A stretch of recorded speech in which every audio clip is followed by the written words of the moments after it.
আসলে ভগবান যুগে যুগে গুরুকরণ করে শিক্ষা দিয়েছেন। সবাই গুরুকরণ করেছে। শ্রীরামচন্দ্র, আমার অনাদিরাদি গোবিন্দ, আমার শ্রীকৃষ্ণ চৈতন্য মহাপ্রভু সবাই গুরু ধরেছে। কেন? এই জগৎকে শিক্ষা দেবার জন্য। মহাপ্রভুর গুরুদেবের নাম কি? মহাপ্রভুর গুরুদেবের নাম কি? ঈশ্বরপুরী। আর মহাপ্রভুর সন্ন্যাসের গুরুদেব ছিল কেশব ভারতী। এই ঈশ্বরপুরীর গুরুদেব হচ্ছেন শ্রীপাদ মাধবেন্দ্র পুরী। তার মানে কি হলো? গুরুদেবের গুরুদেব তাকে আমরা কি বলি? দাদু প্রভু। তাই বলছেন ভক্তগণ শোনো, এই গোপীরা আমার দাদু প্রভুর জন্য নিজের হাতে ক্ষীর চুরি করেছে। তোমরা শুনবে আমার দাদু প্রভুর কথা। এই মাধবেন্দ্র পুরীর কথা বর্ণনা করতে করতে আমার গৌরহরির দুটি নয়নের জলে ভেসে যাচ্ছে। প্রথমেই বলি, মাধবেন্দ্র পুরীর জন্মস্থানটি হলো পূর্ববঙ্গের শ্রীহট্ট জেলার পূর্ণিয়াপাট গ্রাম। লৌকিক লীলায় ইনি হলেন মহাপ্রভুর পরম গুরু। সেই পুরী গোসাই বহু তীর্থ ঘুরে ঘুরে অবশেষে বৃন্দাবনের মাটিতে এসেছিলেন। একটা জিনিস মাথায় রাখবেন, আপনি সমস্ত তীর্থ ভ্রমণ করেছেন বৃন্দাবন বাদ দিয়ে, বাকিগুলোর ফলাফল হচ্ছে শূন্য। কারণ শাস্ত্রে বলছে ত্রিলোকে পৃথিবী ধন্যা যথা বৃন্দাবন, ত্রিভুবনের মধ্যে শ্রেষ্ঠ তীর্থক্ষেত্র ভূমি হচ্ছে বৃন্দাবন। এই মানব জন্ম পাবার পরে একবার যদি বৃন্দাবন পরিক্রমা না করেন, একবার যদি বৃন্দাবনে না যান, আপনার মানুষ হিসাবে জন্মগ্রহণ করাটাই বৃথা হয়ে যাবে। তা পুরী গোসাই সব তীর্থ ভ্রমণের পরে অবশেষে বৃন্দাবনের মাটিতে এসেছে। এসে বৃন্দাবনে রইলেন কোথায়? বৃন্দাবনে এলে সবার আগে কাকে দর্শন করতে হয় জেনে না? রাধারানীকে দর্শন করলে তো আর হয়েই গেল, এত ভজন আমাদের নাই। বৃন্দাবনে এলে রাধারানীর নামটা মুখে নিতে হবে, কিন্তু রাধারানীর দর্শন কি পেয়েছো? এত সহজ? কোটি কোটি কোটি কোটি জনম ধরে তপস্যা করেও কত যুগী কত মুনি কত ঋষি যার চরণ দুটো পায় না, যাকে একবার দেখতে পায় না, তাকে আমরা সহজে দেখি কেমন? কারণ রাধারানী হচ্ছে কৃষ্ণের আলাদিনী শক্তি। আমি আগেই বললাম না, অভিন্ন সত্তা রাধারানী। কি আমরা দেখি? আমাদের ভুল দেখা। আমরা ভাবি রাধারানী নারী। রাধারানী কখনো নারী পুরুষ নয়। রাধাও যে কৃষ্ণ, সে লীলার কারণে ভিন্ন দেহ জগৎকে শিক্ষা দেবার জন্য। বৃন্দাবনে যাবে রাধারানীর নামটা মুখে নিয়ে সবার আগে দর্শন করতে হবে ভাগ্যবতী শ্রী যমুনা মাইকে। যমুনায় অবগাহন করলে, অর্থাৎ স্নান করলে, এইবার যমুনায় স্নান করে উঠে যমুনার একটা প্রণাম আছে। সবাই হাত দুটো জোর করো। মাধবেন্দ্র পুরীর সঙ্গে তোমরাও যমুনা প্রণাম করো। বলো চিদানন্দ ভানু। বৃন্দাবনে কে কে গেছে? একটু হাত তোলো তো দেখি। কি আস্তে আস্তে হাত তুলছেন? কথাটা তো আমি, প্রশ্নটা তো একবারে বললাম। ট্রেন তো আপনার জন্য 5 মিনিট পরে, এর জন্য আগে, এরকম করে ছাড়বে কি? আমি প্রশ্নটা বললাম, বৃন্দাবন কে কে গেছেন? প্রথমে একজন তুলছেন, তার দেখা দেখি আরেকজন তুলছেন। কেন? এটা কি বৃন্দাবন নয়? এটা তপন মাইতির বাড়ি। যতক্ষণ হরি কথা চলবে এটাই শ্রীধাম বৃন্দাবন। প্রমাণ দিয়েছে না ভাগবত? বাড়ি তো কি বাড়ি ছাড়া, দামিনী কি জ্যোতি হারা, প্রেম কি প্রীতি ছাড়া রহে, তোমার উদয় যেথা মধুর বৃন্দাবন সেথা, এই কথা ভাগবতে কয়। এটাই তো বৃন্দাবন। বৃন্দাবনে সবার আগে যমুনায় স্নান করে যমুনাকে প্রণাম করতে হয়। তা সবাই হাত দুটো জোর করে আমরা কি বলবো? চিদানন্দ ভানু সদানন্দ শোনো, পরপ্রেম পাত্রী দ্রব্যব্রহ্ম গাত্রী অঘনাঙ্গল ভিত্রী জগতে ক্ষেম ধাত্রী পবিত্র ক্রিয়ন্নে বপমিত্র পুত্রী। মনে থাকবে? বলে একবার বললে আর মনে থাকে? আর কঠিন জিনিস। চিদানন্দ ভানু সদানন্দ শোন পর প্রেম পাত্রী দ্রব্যবম্ম গাত্রী আঘানাঙ্গল ভিত্রী জগৎ ক্ষেম ধাত্রী পবিত্র ক্রিয়ন্নে পবিত্র পুত্রী। তোমাদের জন্য আরেকবার বললাম। তো যমুনায় স্নান হলো, যমুনাকে প্রণাম হলো। এইবার কাজ কি? রাধা কুণ্ড, শ্যাম কুণ্ড, গিরি গোবর্ধন প্রদক্ষিণ করা, এটা হচ্ছে প্রাথমিক কাজ। রাধাকুণ্ড থেকে গিরিরাজ পরিক্রমা করতে গেলে এমনি গিরিরাজ পরিক্রমা হচ্ছে 21 কিলোমিটার, কিন্তু রাধাকুণ্ড থেকে ধরলে সেটা প্রায় 25। এই পায়ে হেঁটে পরিক্রমা করতে হবে গিরিরাজ। বৃন্দাবনে যারা গেছেন তার অন্ততপক্ষে গিরিরাজ পরিক্রমা করেন, করেছিলে? দেখেছো সাধুদের অবস্থা? কীর্তন শুধু শুনলে হবে বাবা, ওই গিরিরাজ পরিক্রমার কথা তোমাদের বলি। ওই 25 কিলোমিটার সারাদিনে এমন এমন সাধু আছে বৃন্দাবনে, তারা 3 বার 4 বার করে প্রদক্ষিণ করে। এটাই হচ্ছে তাদের ভজন। এ সম্ভব? আমরা একবার প্রদক্ষিণ করতে গিয়ে প্রাণ ওষ্ঠাগত হয়ে যায়, আর 3 বার 4 বার। তারপরে কি আপনারা যেটা গন্ডি বলেন, ওটার নাম হচ্ছে দণ্ডি। ওই দণ্ডি যে দেওয়া হয়, আমি দেখছি কত সাধু পাথরগুলো এক জায়গায় জড়ো করছে, আবার এক হাত যাচ্ছে পাথরগুলো সরাচ্ছে, আবার পাথরগুলো জড়ো করছে। আমি বললাম, এই কি ভজন রে বাবা? হাজার কীর্তন শুনলেও বৈরাগ্য আসবে না যতদিন বিবেক না দংশন হবে বাবা। এত সহজ নয়। বিবেক দংশন না হলে কোনোদিন কৃষ্ণ ভজন হবে না। আশ্রয় করিয়া ভজে তারে কৃষ্ণ নাহি তেজে, আর সব মরে অকারণ। আমরাই মরেই গেলাম বাবা অকারণে। পরীক্ষায় বসলাম না, ফলের আশা করলাম হবে? আমরা তো পরীক্ষাতেই বসি নাই, ভজনের ঘরেই যাই। এখানে এসে শোনার পরে আমি যে বাড়িতে ছিলাম ওই বাড়ির একজন মা বললেন, এখানে এখন অধিকাংশ মানুষের কণ্ঠে তুলসীর মালা। সাধুবাদ জানাই আপনাদের। তারপরে এখন নাকি আপনারা প্রায় অনেকেই একাদশী করেন। এতে আরো আনন্দটা আমার দ্বিগুণ হয়ে গেল, কারণ 33 কোটি দেবদেবীর সেবা করলে যে ফল হয়, একটা একাদশী ব্রত করলে সেই ফল হয়। একাদশী শব্দের অর্থ কি? হরিকে নিয়ে বাসর জাগা। দেখবেন পঞ্জিকাতেও দেওয়া আছে। একাদশীর দিনে পঞ্চশস্যের জিনিস বর্জনীয়। আমি কিছু কথা বলে যাই তোমাদের। আমরা অন্যান্য ধর্মের দিকে আঙুল তুলি, একবার চিন্তা করে দেখবেন তো আমরা নিজেরা ঠিক আছি কিনা। মুসলমানেরা 1 মাস ধরে রোজা করে, আর তোমাকে আমাকে যদি কেউ বলে কার্তিক মাসে 1 মাস ব্রত করতে, তাই পালিয়ে চলে যায়। ওই একটা মাস আমরা নিরামিষ খেতে পারি না, দুর্ভাগ্য আমাদের। কার্তিক মাস দামোদর মাস, যেখানে দামবন্ধন লীলায় আবদ্ধ হয়েছিলেন আমার ভগবান মা যশোমতীর কাছে, আমরা পারলাম না তার প্রেমের বন্ধনে আবদ্ধ হতে। একটা মাস আমরা নিরামিষ খেতে পারি না। এই তো আমরা মানুষ। আসছে গৌর পূর্ণিমা, আজকে হচ্ছে 5 তারিখ, 14ই চৈত্র গৌর পূর্ণিমা। দোল পূর্ণিমার আর এক নাম গৌর পূর্ণিমা। দেখবে ওই গৌর পূর্ণিমার দিন, দোলের দিনই মদ মাংস বাজারে বেশি বিক্রি হয়। খায় কারা? মুসলমানরা খায়, কারা? খ্রিস্টানরা খায়। তোমার হিন্দু ঘরে যে সমস্ত ছেলে আছে তারাই খায়। তাহলে যেদিন আমার গৌর হরির আবির্ভাব, সেই দিন আমরা মদ মাংস নিয়ে মেতে রইলাম, আর আমরা মুখে উচ্চারণ করে বেড়াবো আমরা হিন্দু বাঙালি। কি কাজ করেছো? মুখে উচ্চারণ করে বেড়াবো আমরা সনাতন ধর্মের মানুষ। সনাতন ধর্ম রক্ষা করবার দায়িত্ব শুধু কীর্তনিয়া হয়ে আমার একার নয়, এখানে যারা বসে আছে সকলে। একটু চেষ্টা করো, দোল পূর্ণিমার মতো পালন না করতে পারলেও অন্ততপক্ষে ওই দিনটা নিরামিষ খাওয়া। এই যে কীর্তন গাইছি না বাবা, আচার আচরণ আছে বলে তোমাদের বলতে পারছি, না হলে বলতে পারতাম না। বছরে যে কত ব্রত আমরা পালন করি তা ঠিক নাই। নিত্যানন্দ ত্রয়োদশী, অদ্বৈত সপ্তমী, নৃসিংহ চতুর্দশী, এরকম বহু ব্রত রয়েছে। আর একাদশী তো বাদ, ও দুটো তো থাকলোই।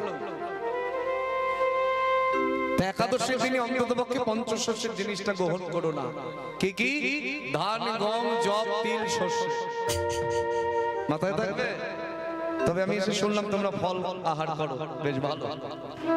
তোমাদের সকলের চরণে অধমের প্রণাম রইল তোমাদের চরণ তলে যেন আমার একটি জায়গা।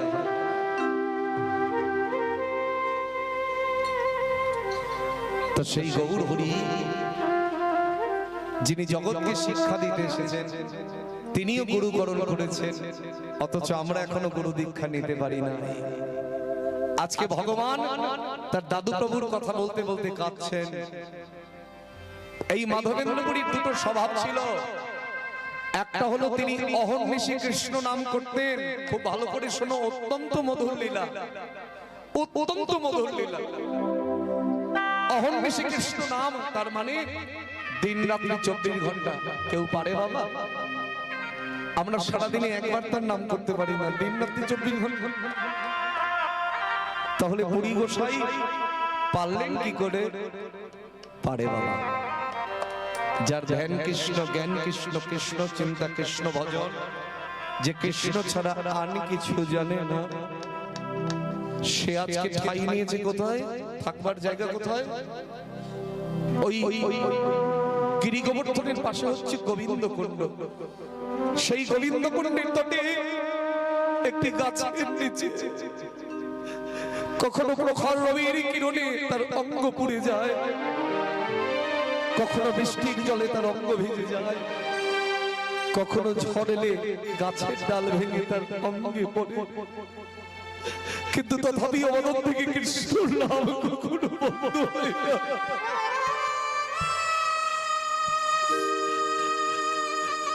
থাকবার জায়গা আমাদের মতো রাজ পালঙ্ক নয়, আমাদের মতো এসি ঘর নয়।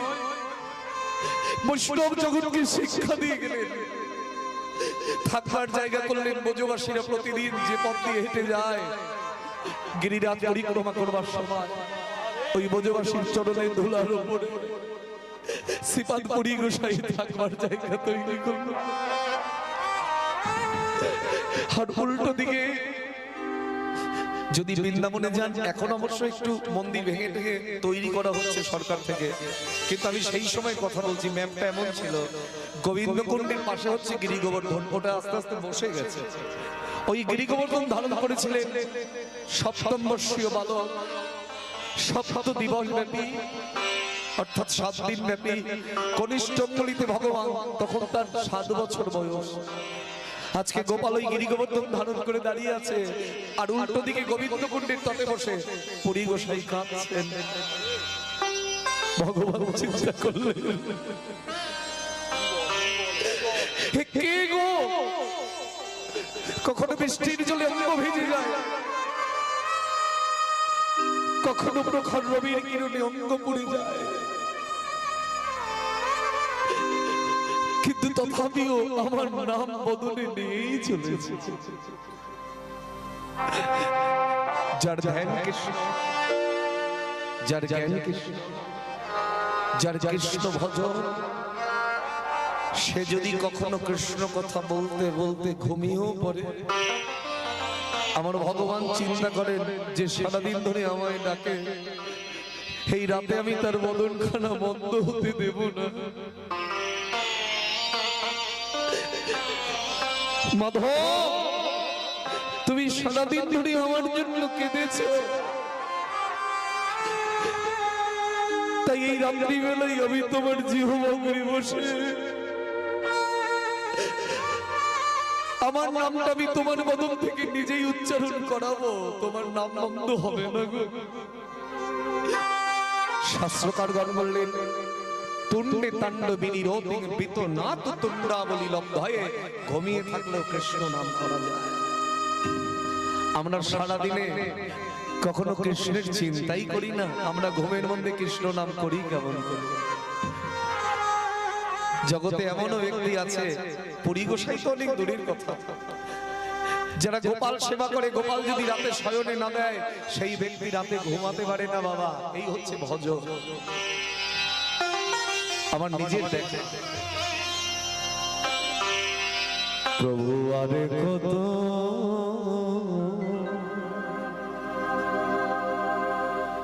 দিনে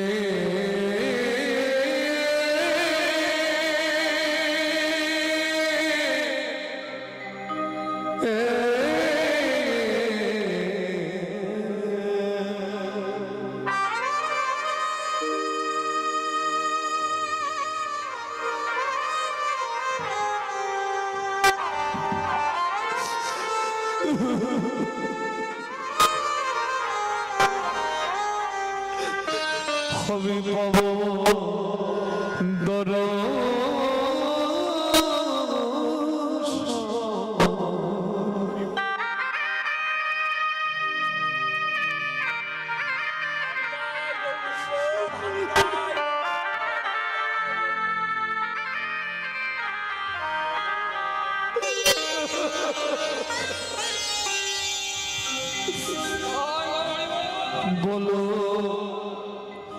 বলো বলো দয়াল করে প্রভু আরে কথা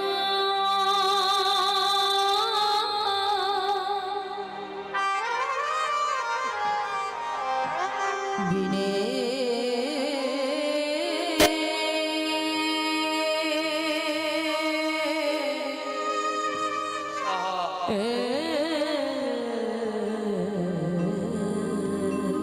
তোমারই দর্শন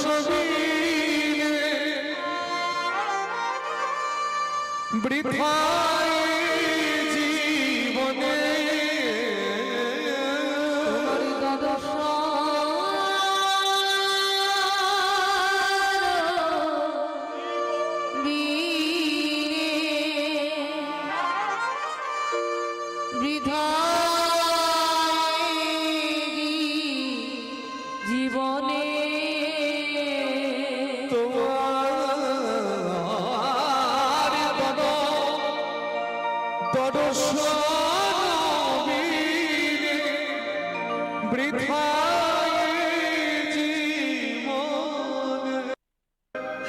দয়াল করি প্রাণে রাখিতে না পারে প্রভু আরে কথা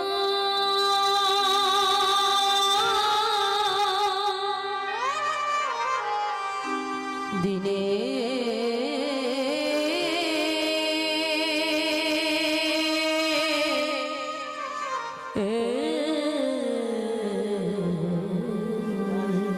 মনের ইচ্ছা প্রভু করি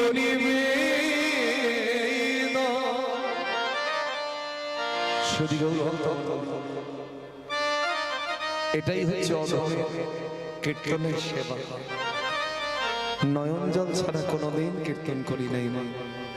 আর এমন কোনো দিন যাতে আমার না আসে তাতে যদি আমার কীর্তন ছেড়ে দিতে হয় তাও দেবো, কিন্তু নয়ন জল ছাড়া আমি কীর্তন সেবা করতে পারবো না। কারণ রঙ্গরস জীবনে করি নাই, আজও করবো না, ভবিষ্যতে যেন ভগবান এমন দিন না দেয়। জগৎ যেটা ভালোবাসে সেই ভালোবাসায় যদি আমার মহাপ্রভুর হৃদয়ে দুঃখ লাগে বাবা, কষ্ট লাগে, সেটা তো আমি সহ্য করতে পারবো না। কীর্তন হচ্ছে সেবা বাবা। অর্থ রোজগার হলে কি হবে, কীর্তনের মধ্যেও ভজন করা যায়। আমরা তো সবার জন্য কাঁদি, বাকি নাই কারোর জন্য চোখের জল ফেলতে, কিন্তু কাঁদি নাই কেবল আমার গৌর গোবিন্দের জন্য। ঘরে বসে তো কাঁদি না, আবার হরিবাসরে এসেও এত পাষাণের দেহ যে দুভোটা নয়ন জল বরিশাল হয়। আজকে শ্রীপাদপুরী গোসাই প্রেমের বন্যায় ভাসছে। হে গোবিন্দ, মনের ইচ্ছা প্রভু করি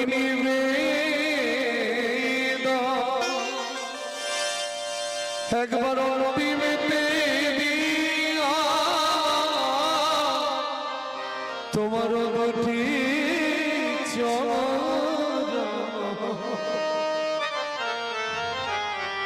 মনের ইচ্ছা বলি হরি করি নিবে একবার অন্তিমেতে দিয়া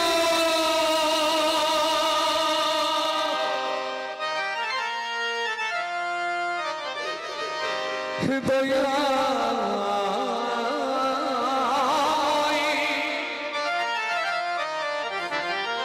হে করুণা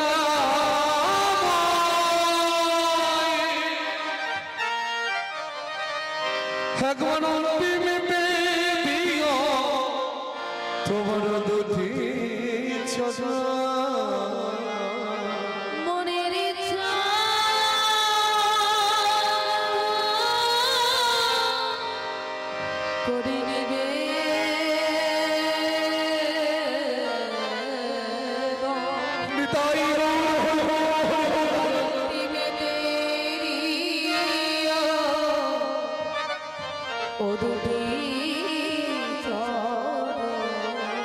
দুটি নয়নে জলে ভেসে যেন হবে